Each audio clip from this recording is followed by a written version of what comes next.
फतवा रज़िया में आला हजरत ने लिखा है, अक्सर वो किस्से कहानियां जो मुहर्रमुल हराम के मौके से बयान किए जाते हैं वह सबके मौजू मनगढ़ंत है, उससे बचना चाहिए सुनने से। अक्सर वाक़यात, आला हजरत ने क्या लिखा, अक्सर वाक़यात जो करबला के हैं वह मनगढ़ंत और मौजू लोग बयान करते हैं, उसको बयान करने और सुनने से बचना चाहिए। ये बताएं कि मुहर्रम के मौके पर होता क्या है, फातिहा कहाँ होती है, इमाम हुसैन की अज़मत पे खिताब कहाँ होता है।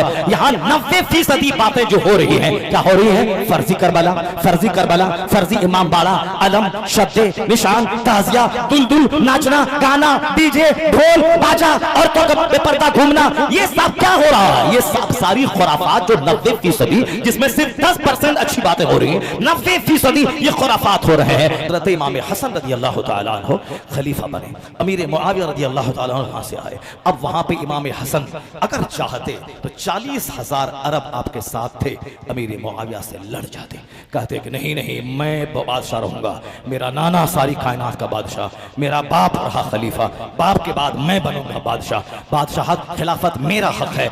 40,000 अरब को लड़ा देते, कई हजार लोग मर जाते, कट जाते, मगर कुर्सी बचाने के लिए इमाम हसन वो सब काम कर लिए होते। उनकी जगह अगर कोई दूसरा होता ये कदम उठा देता, मगर इमाम हसन की जो तरबियत मुस्तफ़ा ने की थी इसी दिन के लिए किया था। हुजूर ने कहा था, इन्ना इब्नी हाज़ा सय्यदुन लअल्लल्लाह अन युस्लिह बिही बैन फ़िअतैन मिनल मुस्लिमीन। हुजूर ने कहा था, ये मेरा बेटा हसन, ये मेरा बेटा हसन, यानी मेरी बेटी का बेटा हसन, मोहब्बत प्यार से लोग नाती को अपना बेटा कहते हैं। हुजूर कहते ये मेरा बेटा हसन सरदार है, ये सरदार है, इसके जरिए अल्लाह दो गरोह में सुलह पैदा कर देगा। इमाम हसन आगे बढ़े, समाज में दो गरोह दोनों आपस में ऐंठने वाला, जिद पे अड़ा रहने वाला, कभी सुलह पैदा नहीं होगी। एक को पहल करना होगा, एक को आगे बढ़ना होगा। इमाम हसन ने वह सीना चौड़ा दिखलाया और अमीर मुआविया से कहा, मैं कटने नहीं दूंगा, मैं लोग लाखों को ज़बह होने नहीं दूंगा। अपने अंदाज से बताया, मैं मुसलमानों को कटने नहीं दूंगा। आप आए हैं, ठीक है, 3 शर्तों के साथ इमाम हसन ने खिलाफत अमीर मुआविया के हवाले कर दिया। गर्दन कटाना आसान है, कुर्सी की कुर्बानी ये मुश्किल है। दुनिया में लोग गर्दन कटा देते हैं, बस सत्ता नहीं छोड़ते हैं, कुर्सी नहीं छोड़ते हैं, मगर इमाम हसन वो नवासा है मुस्तफा का, जिसने गर्दन भी कटाई है और कुर्सी की कुर्बानी भी की है। यह सत्ता की कुर्बानी इतनी बड़ी कुर्बानी है कि जो अहले फिक्र है वो जानते हैं, इमाम हसन ने बहुत बड़ा बलिदान, बहुत बड़ी कुर्बानी दे दी है। आप अमीर 40,000 अरब इनकी तरफ से लड़ने को तैयार है, मगर मुसलमानों में खून रेज जंग से बचाने के लिए एक जाहिद और दुर्वेश की तरह, मुस्तगनी और बेनियाज की तरह इमाम हसन ने शरीयत और सुन्नत पर अमल करते हुए खिलाफत अमीर मुआविया को दे दी, मदीना चले गए। अब एक बात काबिल गौर है, यहाँ मतलब क्या है, जब कभी इस तरह की नौबत आ जाए कि दुनिया को इख्तियार करें या आखिरत को, ऐसे वक्त में इमाम हुसैन और अहले बैत अतहार ने अपने अमल से बता दिया कि दुनिया को त्याग देना है, आखिरत को बचा लेना है। जहां ईमान और कुफ्र की जंग हो, हजार दुनिया का नुकसान हो, सारा नुकसान बंदा उठा ले, मगर अपने ईमान का सौदा नहीं करे। मेरी बच्ची घुट्टी में गिरा बांध के रख ले, ये दुनिया का ऐश, दुनिया का आराम, दुनिया का हुस्न, दुनिया की दौलत सब प्रोफेशनल और आरजी और वक्ती है, आज है कल खत्म। बस सिर्फ जज्बात पे कंट्रोल। ईमान जो लड़की मुर्तद बन गई, मरने के बाद अब तो कोई बख्शिश का जरिया नहीं है, अब तो सदा खरबों अरबों महासंखों सदा के लिए आग में जल गई। एक आदमी बेबद अमल है, बेनमाजी है, रोजेदार है, मगर ईमान है, मुसलमान है, नमाज को फर्ज समझता है, नहीं पढ़ता है। 1 लाख साल, 1 करोड़ साल, 1 महीना, 1 दिन, जितना भी अज़ाबे जहन्नम हो, अल्लाह ताला एक न एक दिन फजल फरमा के उनके ईमान की वजह से उनको माफ करेगा, जन्नत जाने का एक सहारा है। लेकिन जो कुफ्र की हालत में मरा, उसके लिए तो कुछ नहीं है। 50 खरब कुरान करीम खत्म कर दें, 50 करोड़ सोना का पहाड़ खैरात की तरफ से कर दे, एक जर्रा का सवाब उसको नहीं मिलेगा। जो लड़की ने ऐसा कदम उठाया और जिसके 50 टुकड़े करके कुत्तों को खिला दिया गया। अभी अभी मध्य प्रदेश की कहानी है ना, मुसलमान की एक बेटी कॉलेज में पढ़ रही थी, दूसरे गैर मुस्लिम से प्यार हो गया, प्यार होने के बाद उनके पास चली गई, फिर उसने 2-4 महीना उसके जिस्म से को निचोड़ने और उसकी इज्जत से खिलवाड़ करने के बाद इतने टुकड़े कर डाले कि सारे का गोश्त कीमा बना बना के कुत्तों को खिला दिया। 1 महीने के बाद आज पुलिस को पता चला ऐसा ऐसा हुआ है। रोजाना इस तरह के केस आ रहे हैं। अब क्या है, थोड़ा सा सब्र कर ले, थोड़े से सीने पे सब्र का पत्थर रख ले। ऐसा नहीं कि सिर्फ किसी को दिल देने के लिए मैं पैदा हुई हूं या मैं पैदा हुआ, यही एक छोटा सा काम है दुनिया में। ठीक है, ये आशिक मिल गया, कल रोटी नहीं मिलेगी तो क्या करेगा? आशिक का मुंह देख के जिंदा रह जाएगी? नहीं नहीं, दुनिया में बेशुमार गम है। ये एक मामूली सी बात है, इसलिए निगाहों की हिफाजत कर, अपने सीने पे सब्र का पत्थर रख ले। दुनिया जर्रा है, आखिरत मिसले समंदर के मानिंद है। इसलिए अपने तमाम बाल बच्चों को यह बात बता दे। इमाम हसन ने भी वही बताया और आगे मैं बताऊंगा कि इमाम हुसैन ने भी वही बताया कि ये दुनिया एक जर्रे नाचीज है, आखिरत मिसले समंदर के है। और जब दुनिया और आखिरत आपस में टकराने लगे तो दुनिया को थूक देना, आखिरत को गले लगा लेना। इमाम हसन ने कुर्सी की कुर्बानी दे दी, अब दुर्वेश बनकर मदीने में आके जिंदगी गुजारने लगे। कुछ लोगों ने कहा शेम शेम शेम, क्या कहा? Shem Shem Shem. मुझसे ज्यादा आप समझ सकते हैं शेम का क्या मतलब है। मतलब है कि आपने शर्म वाला काम किया है, आपने मुसलमानों की गर्दन झुका दी है, आप आरुल मुस्लिमीन है, मुसलमानों के लिए आर है। क्यों? 40,000 अरब आपकी तरफ से जान देने को तैयार थे, पर आपने बुज़दिली दिखाकर हजरत अमीर मुआविया को आपने खिलाफत दे दी। आप शेम हैं, शेम है। इमाम हसन ने नहीं बोला अरे तू हमको शेम बोलता है, मैं तेरी गर्दन काट दूंगा, मैं अली का बेटा हूं, शेर खुदा का शहजादा हूं, तू हमको आर बोलता है, मैं तेरी गर्दन काट दूंगा, मार दूंगा। ये तो आजकल के छछले किस्म के लोग, जिसका कोई बड़ा मकसद नहीं, जो रियलिटी को जानता नहीं, जो बिल्कुल सिर्फ एक मक्खी घाव खोजने के लिए बस जरा सा तलाश करे कहां क्या कौन क्या बोला।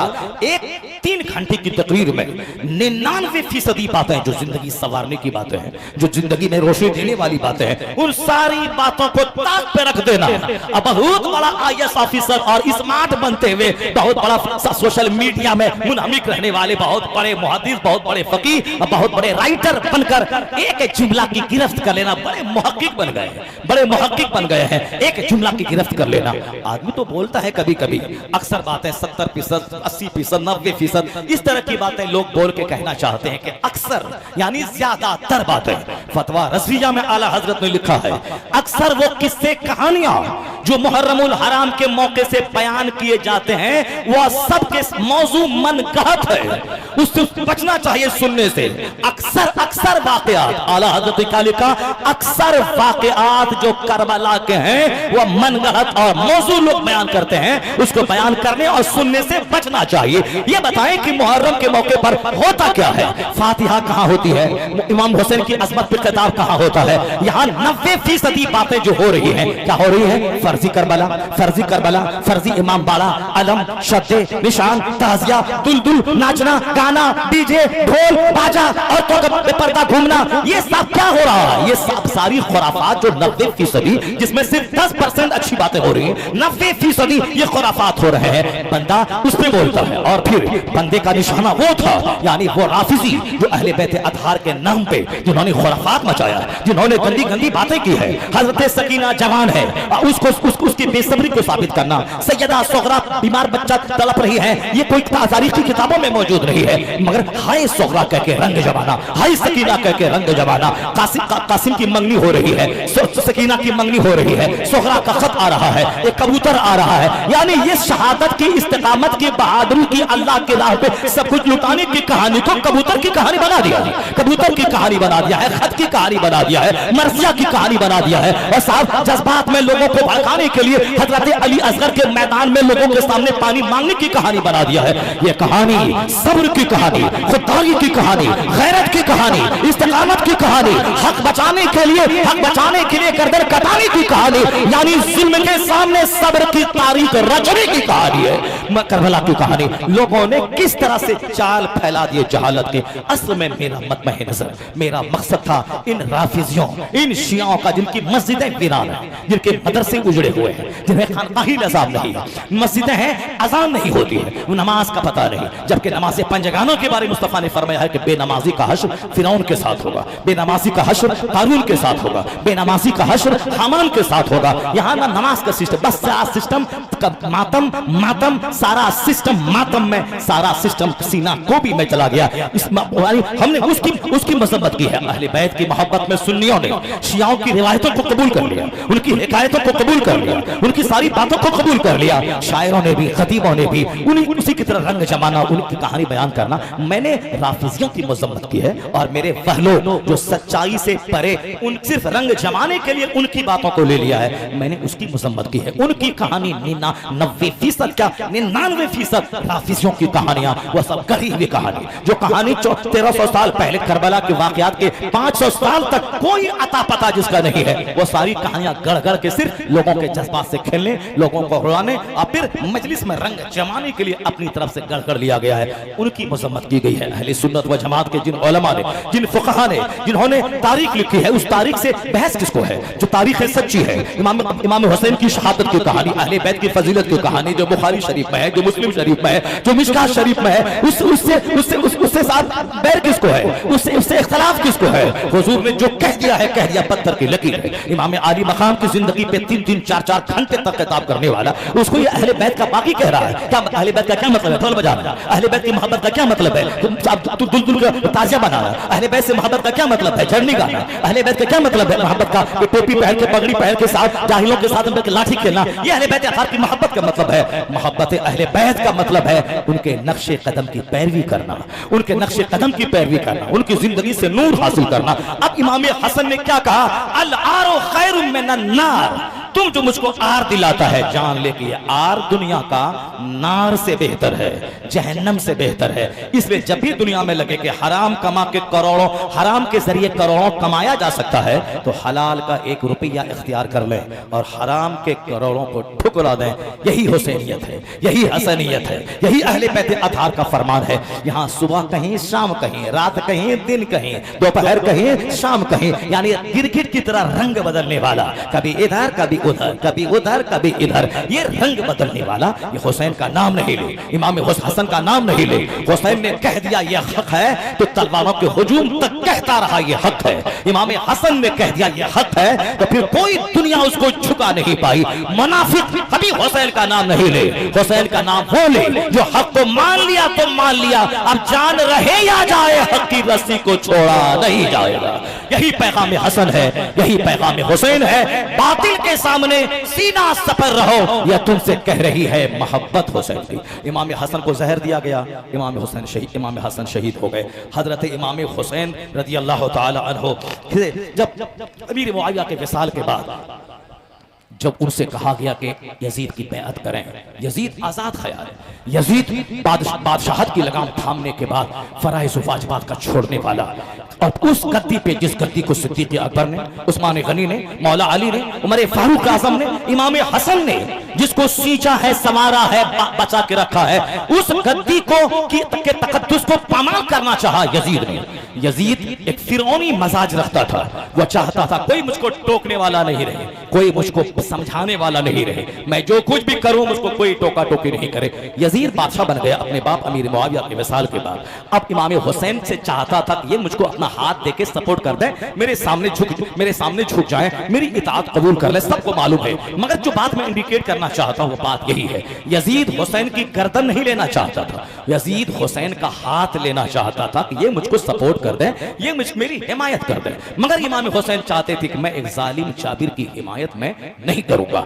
इमाम हुसैन कह देते कि ठीक है चलो, जो तुम आखिरत का अपना जिम्मेदार हो, तुमको जो कहा करो, मैं तुझको मानता हूं कि तू मेरा बादशाह खलीफा है, 4 लाख दिरहम हर महीने तुझको देना होगा, मदीने का गवर्नर मुझको बना दो, तुमको दमिश्क में जो धमाल मचाना है, शराब पीना है, बदकारी करनी है, जो करनी है तुम करते रहो, मदीने की गवर्नरी मुझको दे दो और 3 लाख रुपए महीना मुझको दे दो। यजीद कूद के दे देता, क्योंकि यजीद यही चाहता था कि लंबी पारी हुकूमत की खेलनी है, कोई मेरी हुकूमत को मेरे लिए खतरा न रहे। उसके लिए वो अपने दुश्मनों को साइड करना चाहता था, या तो जेल में डाल दे या दुश्मन से अपना समर्थन ले ले, फिर एक बेलगाम हाथी की तरह जो चाहे सो करता रहे। हर जालिम बादशाह का यही मजाज, यही टेंडेंसी होती है, सबसे पहले अपने दुश्मन को ठिकाने लगाना, जिसको अपने लिए खतरा समझना, उसको या तो जेल में डाल देना या उसको किसी बहाने कत्ल कर देना, ताकि फिर हमको टोकने वाला कोई नहीं रहे। यही मजाज यजीद का था, और वह इमाम हुसैन को सबसे सबसे बड़ा खतरा अपने लिए समझता था। ये जब तक जिंदा है, जिस दिन ये अंगड़ाई लेंगे मेरी हुकूमत की ईंट से ईंट बजा देंगे। तलवार मेरे हाथ में है मगर लोगों का दिल इनके हाथ में है। ये सिद्दीक़ पैगंबर है, ये रेहानतुर रसूल है, ये मुस्तफा के नवासे है। इसलिए ये जिस दिन अंगड़ाई लेंगे मेरी हुकूमत की ईंट से ईंट बच जाएगी। वो कहता था हुसैन मुझको सपोर्ट कर दे बस, ताकि कोई हमको टोकने वाला ना रहे। हुसैन कहते थे कभी एक आजाद ख्याल, कभी एक शरीयत की फिक्र न रखने वाले को मैं कभी इस जालिम और जाबिर को सपोर्ट नहीं करूंगा। इसी दरमियान इमाम हुसैन ने मदीना को छोड़ दिया, क्योंकि जानते थे यजीद की बैअत न करने का मतलब है कि किसी भी सुराख में छुप जाऊं यजीद मुझको वहां से ढूंढ निकालेगा। अब एक तरफ मदीने की गवर्नरी, मदीने का ऐश, मदीने में हाथ चुमवाना, आराम से रहना, मदीने में खाना पीना, करबला के मैदान से बच जाना, और एक तरफ है भूख का रास्ता, प्यास का रास्ता चुनकर अपनी जाहिरी दुनिया लुटा देना, नाना की उम्मत को बचाना। एक तरफ दुनिया, एक तरफ आखिरत, या दोनों चीजें सामने है। एक तरफ मदीने का आराम, मदीने का ऐश, मदीने की दस्तबोसी, मदीने की कदमबोसी, और दूसरी तरफ भूख का रास्ता, प्यास का रास्ता, बाल बच्चों के कत्ल का रास्ता। हुसैन ने फैसला लिया दुनिया आज है कल खत्म, मुझे नाना के प्यार का बदला चुकाना है, मुझे अपने वादा वफा करना है, मुझको शरीयत बचाना है।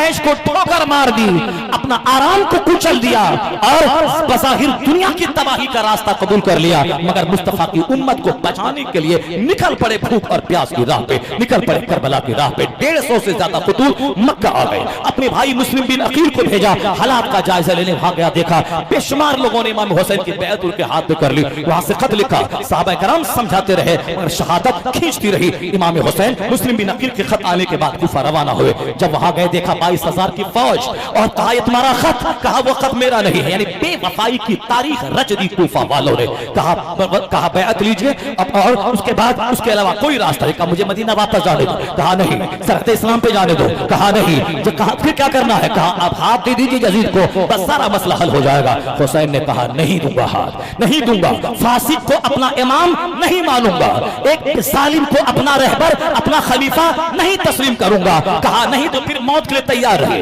इमाम हुसैन ने कहा अब तेरी मर्जी में जो आए सो कर। अब यहाँ जंग किस बात की है, जंग है हाथ लेके रहूंगा, और यहाँ जंग है हाथ नहीं दूंगा। अब जीता कौन हारा कौन, बस यही है करबला की जंग। हुसैन ने कहा जालिम को हाथ नहीं दूंगा।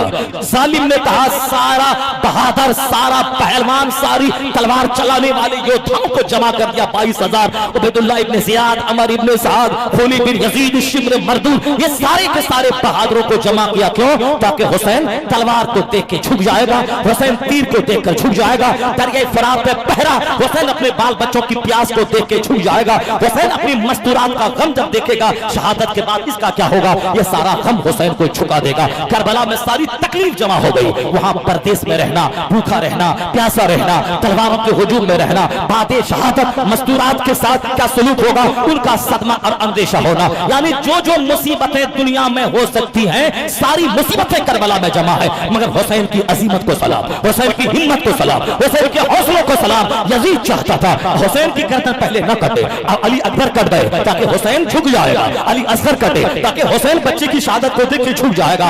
हजरत हुर शहीद हुए, हबीब बिन मज़ाहिर शहीद हुए, बुरैद बिन हुज़ैर शहीद हुए, मुस्लिम बिन औसा शहीद हुए, अब्बास अलमबरदार शहीद हुए, ताकि हुसैन झुक जाएगा। मगर लाशें गिरती रही, हुसैन का हौसला पुख्ता होता रहा। हुसैन ने गिरिया की जिंदगी की भीख नहीं मांगी, यहाँ तक कि जुल्म की तलवार चली, तीरों की बारिश हुई। हुसैन 72 जख्म नेज़ों के, तलवारों के खाने के बाद अपनी पेशानी जमीन पर रख दी, खुदा की तस्बीह पढ़ता हुआ जान जाने आफरी के हवाले कर दिया। यजीद हाथ मल के रह गया कि हुसैन का हाथ नहीं ले सका। 22,000 फौज दिखाकर हुसैन का हाथ नहीं ले सका, सारी हुकूमत को दांव पे लगा के हुसैन का हाथ नहीं ले सका, और हुसैन कामयाब हो गया कि लाशों और मुसीबतों के हुजूम में भी अपना हाथ बचाने में कामयाब हो गया। न यजीद का वो सितम रहा, न वो जुल्म इब्ने ज़ियाद का, जो रहा तो नाम हुसैन का, जिसे जिंदा रख दी है करबला। हुसैन अपना हाथ बचाने में कामयाब हो गए। यजीद सारी ताकत झोंक के भी हुसैन का हाथ नहीं ले पाया। लोग कहते हैं हुसैन हार गए, यजीद जीत गया। नहीं नहीं, या तो नजरियाती जंग थी, या नजरिया यही था कि हुसैन कैसे नहीं झुकेगा, झुका के दम लेंगे।